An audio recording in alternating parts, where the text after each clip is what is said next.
What business should you start in 2025? I'm answering it in today's video, ranking this based on 4 factors: startup capital, required time to learn the skills, time to learn, and then finally your personal brand size.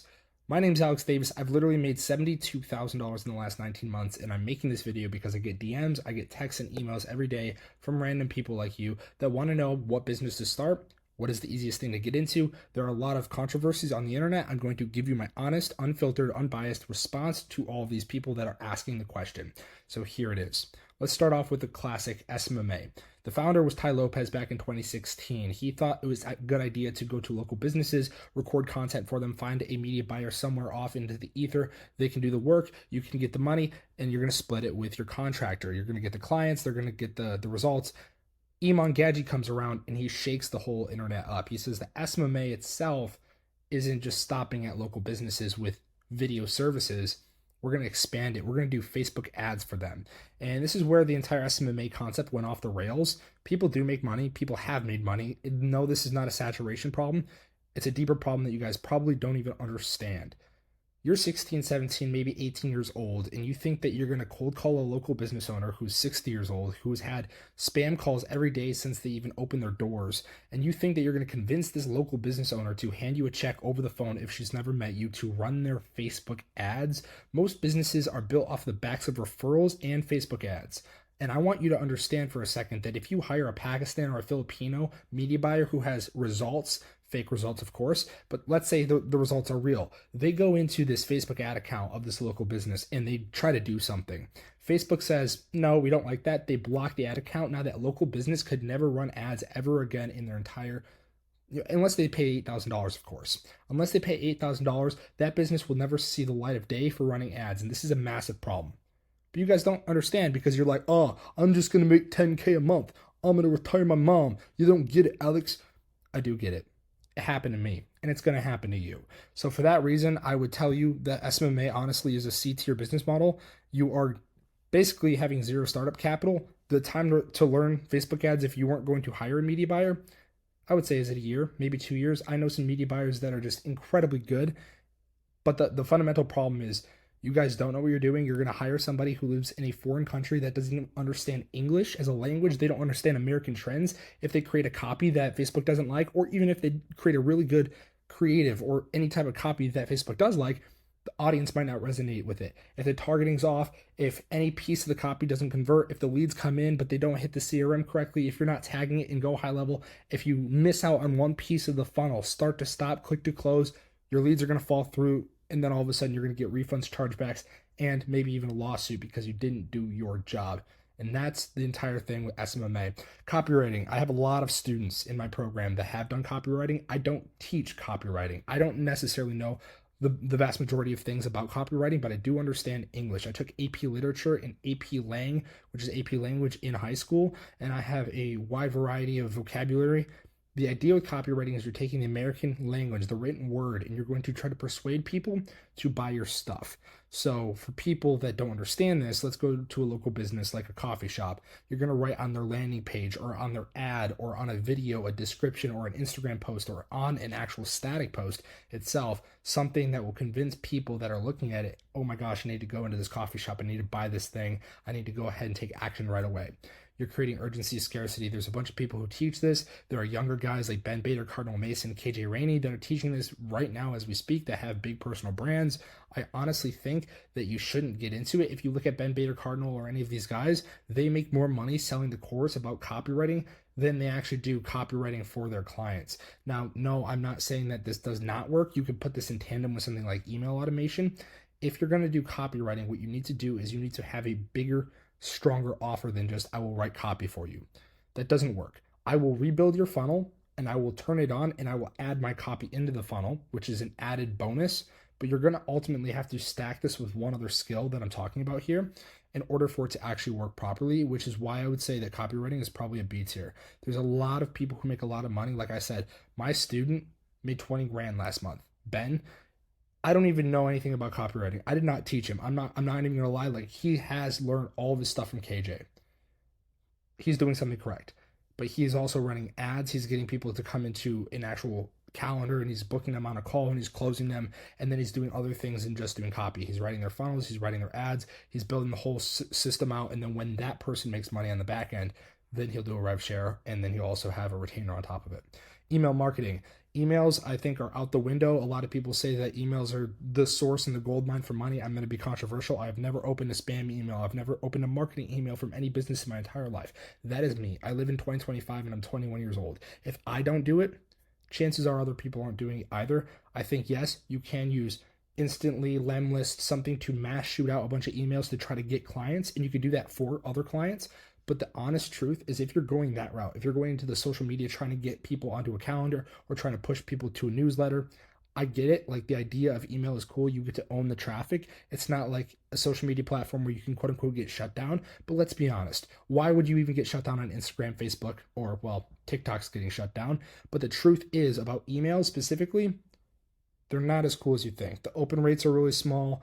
The actual response or reply rates are really small. You could burn out a domain, an email domain really quick. I've made money from email myself, sending literal instant direct messages to YouTubers. I've made like $8,000 off of that. But then after that, I discovered that we have something called social media, where instead of emailing, you can DM people and you can get a lot of customers that way. So honestly, this is low-key trash. This is a D tier. YouTube automation. You'll hear a lot of flack from people that say YouTube automation's dead, it's crap. I've spent 4 years posting on YouTube. I love YouTube to death. I literally have a coaching program where I was teaching people a service that I'm going to talk about up here called WFA. I shifted every single student, all 70 of my private one-on-one inner circle students, to YouTube automation this year, because I really am doubling down. If TikTok really does get shut down, everyone's going to want to move to another social media platform. They're going to turn to Instagram. They're going to turn to YouTube. YouTube pays out its creators at the highest amount. Most people think about this wrong. Most people think, I'm just going to copy other people's content, faceless content. I'm going to repost it onto my page. It's going to blow up. But then you don't get AdSense. You don't get monetized. Even if you do have the requirements, the 1,000 subscribers, 4,000 watch hours, you won't get monetized. The only way to win in YouTube is to use something like vidIQ. Find really trending videos, go ahead and see if you can remake it, use 11 Labs, which is an AI voiceover, use ChatGPT, build out a script, do something original to content so that it's not just directly stolen from another creator. Honestly, if you don't have a personal brand, or if you want to make faceless automation pages, do this. But don't focus all your time on shorts, because shorts do not pay out that much, and a lot of shorts people don't watch longs. And if you want to make money on YouTube, just automating it, getting YouTube AdSense, you need to focus on long form content that actually will get conversions. Go to vidIQ, type in a word, type in a niche, and see what it's going to give you as far as like the top most search results. Look for outliers, add the Chrome extension for vidIQ, and just look on YouTube. You'll see like 100x or 10x next to a video. That means it's 100 times outlying against all the other pieces of content on that person's channel.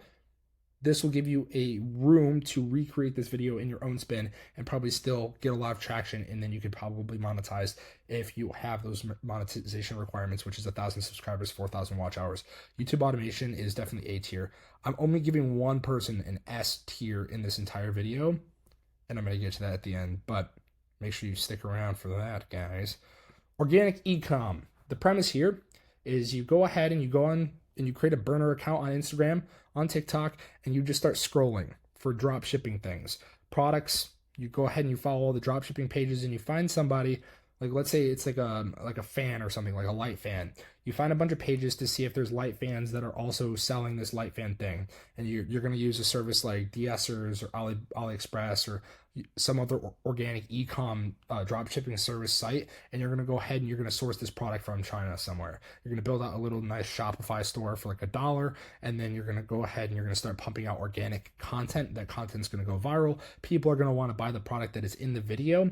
Like let's say you make a reel about this light fan. Oh my God, this light fan is so cool. The light fan spinning in the background, that thing gets 1 million views. You convert 10% of that audience to go to your page. 10% of those people that hit your page actually put a thing in the checkout, and then half of those people actually check out. So, maybe 1 million views equals $100 in sales. Super, super, super underrated because it's free to do this. But at the same time, as far as time intensity goes, time to learn this skill, you're going to be testing 5 to 10 products before you ever find a winner product, which means you're going to actually have to put in a lot of time up front. And most people just quit. If I'm just talking about human psychology, you guys all just quit at everything. You're going to watch another video about the best business model to start in 3 to 6 months. And by that point, you're going to give up on organic ecom. You've just wasted 3 to 6 months. I have one student named Noah who I literally just kicked out of my program. He's kind of it's a long story, guys. But that kid, what I will give him credit for is he has stayed the course with ecom. I told him early on, I was like, don't do ecom, it's stupid. This guy stayed the course, and for that reason, I will put ecom up in the A tier category. Definitely something I wish I spent more time with. I've created one YouTube channel that was organic ecom. It was a Mr. Beast fan page, and we sold Mr. Beast merch on the back end, and we made $300.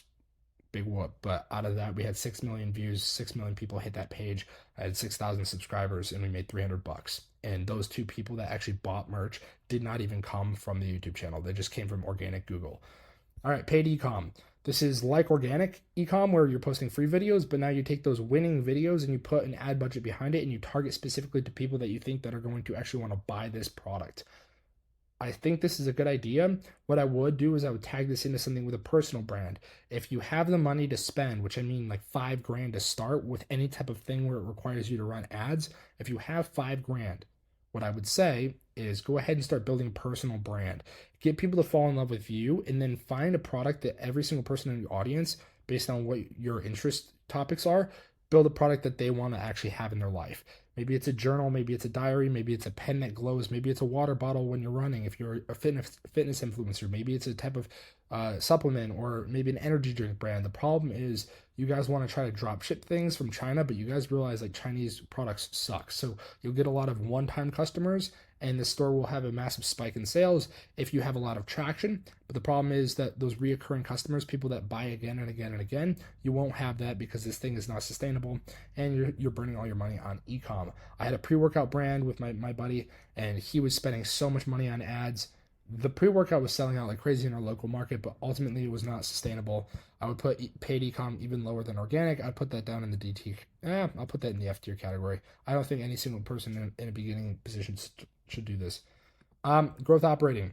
You guys probably have seen Eddie Cumberbatch. He does a lot of talk about growth operating, which essentially is going ahead and finding a creator that doesn't have a monetization plan. You're going to partner up with them. You're going to be their business mind. You're going to find a way to get them an ebook, get them a school community, get them some type of paid course. You're going to orchestrate the whole thing. You're going to build them on a funnel. You're going to have the whole entire thing managed and oversaw. You're going to have a small little retainer on the front end, and then on the back end, you're going to do a rev share, which means that whatever they make, you might take 50%, you might take 20%, you might take 10%. It doesn't really matter, but you will take some percentage of whatever sales that they're generating. I think that if you can find a creator that wants to partner up with you, this is a cool opportunity. I don't think it's going to be the end all be all.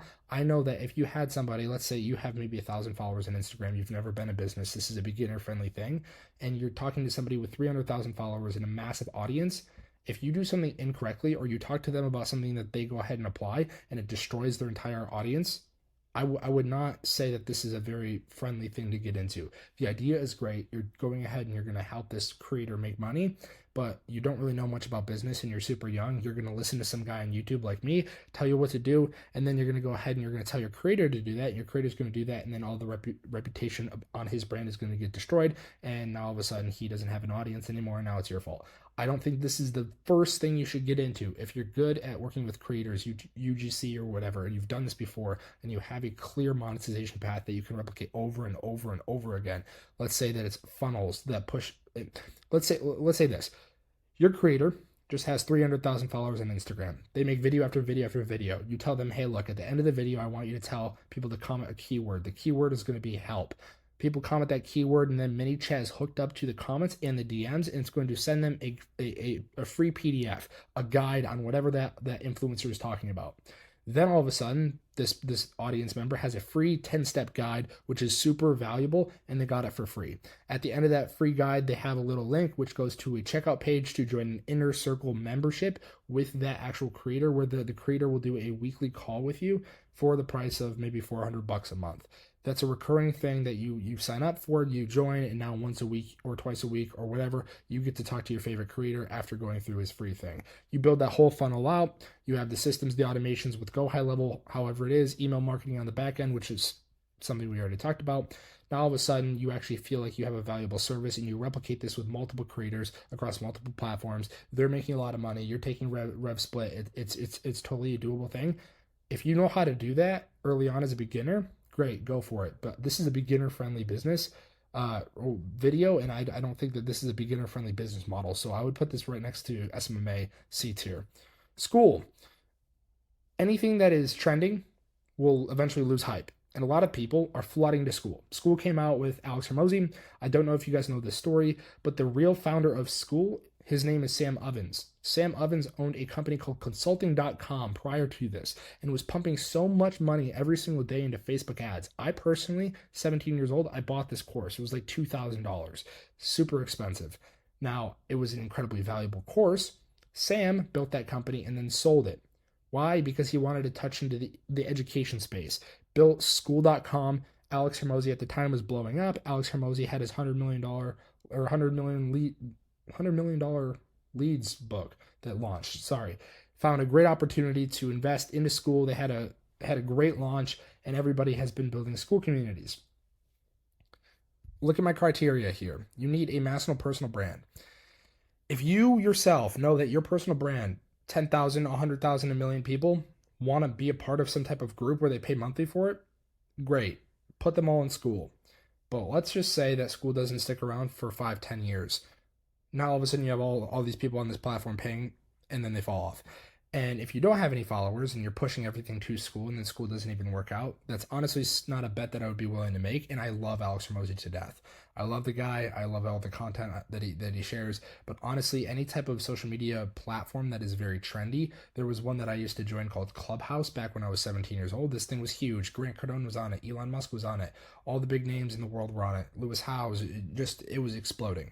And then 1 year later, Clubhouse no longer exists. Consulting.com is owned by a new owner, which is Sam Ovens' old company. I don't personally think School is going to be around as long as you guys think it will be around, because it's not owned by some huge tech giant or whatever. It's owned by Sam Ovens and Alex Hormozi. It's hyped, it's buzzed, and as soon as all that buzz fades and dies, is there actually real value? Is there actual real reason to stick around for School? I don't know. I'll put this in the B tier category. If you guys wanted to get started with it, what I need to say is you definitely need a personal brand, and you wouldn't necessarily need time, but you also need $100 a month to fund this group if you don't have people paying. That could add up really quick, especially if you're super young. TikTok Shop. I love TikTok, but it's getting banned on January 19th. So if it doesn't get banned and if it sticks around, TikTok Shop apparently is a big competitor to Amazon now. There's a lot of creators that pump. I have a woman friend. She has a great case study. She has like 200,000 followers on TikTok. She's been pushing content for TikTok Shop and pushing all these products, and she made like 200 grand. I think it's cool if you have a massive audience. Once again, if you don't have an audience, I don't know what to tell you. If you have 10 people following you, or 100 people, or 200 people, if you're in 200 view jail and 200 people see your video, I don't think you're going to get any conversions whatsoever. So you're just kind of pushing and peddling products to random people that probably don't actually respect you that much. And then you're going to be seen as the guy who just wants to make a quick buck. And then when you actually have something good to push, you won't be able to have that brand reputation. So this is a long-term strategy, especially if you don't have an audience yet. You're going to have that roadmap. And I don't know if you have a long enough roadmap, because TikTok's getting banned. So that is going to put TikTok Shop in the F tier category. Drop shipping, that's like organic e-com. Boom. Drop servicing, that is like SMMA. It's literally just taking a service and then giving it to a media buyer. The reason I included drop servicing on here is because of Renzo Guevara. Let me explain something. The S tier spot, I'm going to explain something. If you've made it this far in the video and you're like, okay, what is the best business model? We still have a couple more. I want to give all these the time that they need to breathe. The S tier business model that I'm going to cover is going to break your brain. Okay, stick around. WFA. If I was being honest with all of you, if you wanted a business that was beginner friendly, had no startup capital, and was easy to learn, and you didn't need a personal brand for, the WFA is website funnel agency. You're building websites for businesses, you're building funnels for influencers, and it's an agency because you have people underneath you that you're training and having them at work as contractors. You can go to Wix.com right now. You can sign up for a free account. You can start building websites for people today. You can contact business owners by going to Google and going gyms near me, pool services near me, roofers near me, and you can just call anybody who doesn't have a website and you can just be honest. Like, hey, look, I'm trying to find your website. I can't find it. Is there a reason for that? Allow them to explain themselves and then tell them, hey, look, while I'm young, I really want to help you out. Let me build you a free one. If you like it, maybe I'll make you an offer. If you hate it, I'll kick rocks and go another direction. Sound fair enough? You're going to let them respond. You're going to schedule another meeting. You're going to spend all that extra free time, that buffer time, building out this website for that business owner. And then ultimately, when they get on the call, you're going to show it to them. You're going to close them for $1,500. I cannot explain to you guys how simple this business model is. The WFA was something that Tai Lopez hinted at in one of his videos 4 or 5 years ago. And I was like, dude, why is no one talking about this? Everyone went the SMMA direction. Nobody went the WFA direction. So I kind of crowned that WFA as my own, and I just put it underneath the first client, which is the coaching group that I run, helping people sign their first client in less than 30 days. You join me. What do I teach you? The WFA. This thing is a beast. Okay, funnels. There's a creator. We're going to talk about growth operating for a second. There's a creator that has 300,000 followers on Instagram. They don't know how to actually convert their following into customers or clients. And now all of a sudden I walk in and I say, well, you're missing a funnel. Russell Brunson did this presentation with Grant Cardone for 3 hours. He spoke. No, I lied. It was a 90-minute presentation. It was one of the earliest growth cons at Grant Cardone's thing. He made over $3 million in 1 hour of speaking. It's insane because Russell Brunson owns ClickFunnels, and ClickFunnels is the largest funnel building platform next to Go High Level. Now, the reason I bring this up is because in that presentation, he explains that funnels themselves are the solution to all things. You're one funnel away from the biggest amount of success you've ever wanted in your life. Now, if I were to take all these business models and cram them all into one word, it would be the WFA. I don't want to oversell this because I want this to be an unbiased video, but I would strongly recommend all of you, if you want to meet all 4 of these criteria and you want something super easy to start, WFA. And if you need help with this, 315-767-3199. I'm done pitching. It's just a great business model to get started in. Definitely an A tier. Web design is WFA, but without the actual, fun part, which is the agency thing. This is purely focused on coding. If you know how to code, if you know anything about JavaScript, Python, I don't know if this is the best thing to get started with. There's not necessarily like a back-end offer that you could give a business owner. You're just building a website. So the cool thing about the WFA is you're like, hey, look, I'm going to build you a funnel so that you make more money, because the funnel literally is a money printer. But the web design thing, it's like, okay, I can help you redesign this website with code, but it's more of an aesthetic function. It's not an actual conversion function. Google review automation. This is going ahead and finding a local business that doesn't have any Google reviews or very low, maybe ranking on the 3rd or 4th page of Google. You're going to ask their existing customer base, hey, what would it take for you to leave a Google review? When they do, it's going to push the ranking of that local business on Google, giving them a better SEO score. This is a very easy thing that you could automate, and you could honestly charge maybe $250, $300 a month. You can't really do a high ticket service like this unless it's concierge with something else like Google review plus SEO, which I would put SEO right into the same box as Google review. This is not on the list, but honestly, Google reviews themselves wouldn't rank a business better on SEO. You need backlinks, you need a bunch of other things, but it is honestly like an easy service that you could maybe charge $250, $300 a month on a retainer just to have people funneling Google reviews towards that business. But after a certain point, it doesn't even matter. What's a business really going to do with 700 Google reviews if everybody else in the local town has 20? It doesn't really make that much sense. So what we're going to do is we're going to put this probably as a C tier business. Definitely B tier business. Okay. Next, AI agency. How many of you guys listen to the news about AI taking over the world? How many of you guys listen to the news about AI taking over the world? Probably all of you. And honestly, a lot of people say if you don't get into AI, you're going to be left behind. A lot of people said that about blockchain technology, and blockchain technology somehow has gotten forgotten about. I don't know how, but I definitely say that AI definitely is going to be the future. And if you're not a part of that future, well, I don't know what you're doing with your life. AI is definitely going to be a A-tier business. This would just be spending 6 months learning everything about all the AI tools, finding a unique solution or a unique selling proposition to help a local business do something, whether it is automating a certain workflow, connecting with Zapier, doing HR, doing emails with AI, doing content. You need to put a lot of different AI tools together in order for an entire task to be completed, one AI tool can't just solve all of one business's problems. You're going to have to link them all up together in a seamless way, but you also have to be on the cutting edge when it comes to these new AIs as they are being produced. There are thousands of AIs being launched every single day, and so if you're not on the front edge of this, then you're probably going to feel like you're getting washed out. The best advice for AI, in my personal opinion, is when your mom, somebody in your family who doesn't really have that much to do with the internet starts talking about this technology, now you know it's like a little bit too late. My mom, for instance, doesn't really know much about AI. I ask her, hey, have you ever used this? She's like, I don't know what it is. I feel okay because my mom is like what I would say is the general population. She just does her thing. There's a lot of people that are very hyped around the word AI and how it's implicated into colleges. My college just launched an AI course, actually. There's AI rules and rubrics in all of the course syllabuses, the syllabi that we're running, so, which means that it's definitely coming, and it's definitely coming quick. How quick is it going to come, and how important is it going to be to have an AI agency? I think you could do and get away with a lot of other agencies that we've listed here.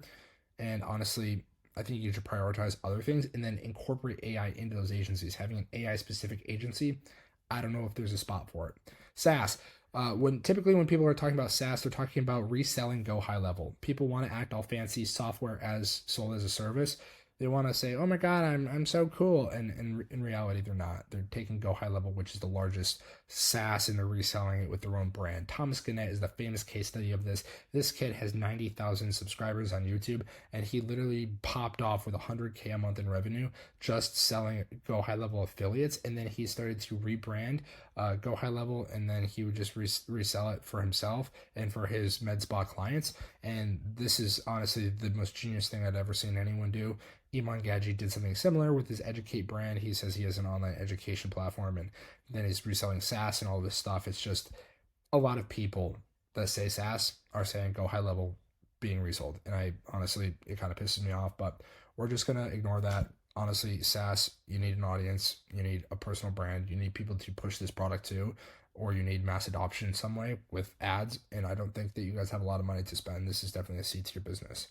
Clipping, this is taking shorts or long form content from a big influencer, big celebrity, chopping it up into shorts and posting it on their social media platforms for whatever reason. I think that I used to do this. I actually made like 20 grand doing this a couple of summers ago. And I think it's a great opportunity for people just getting into business. You can go ahead and you can download CapCut, which I think is the only thing you need. You just take the long form file, you put it in there, you do a 9:16 aspect ratio, you cut out all the ums, the buts, the whatever. You find the key moments in the podcast. You can use a lot of AI to help you out. Descript, Opus, you could use Creo.ai. And then just kind of find the bits and the moments and then post it as a short, have these things go viral, allow all that viral traction, those shorts to link up to the actual full-length podcast or the full-length video, and all of a sudden that full-length video starts to generate more views, more sales, and more YouTube AdSense. Before I review my S-tier business model that I think every single person should start or at least think about, I just want to say thank you, guys. All right. Drum roll, please.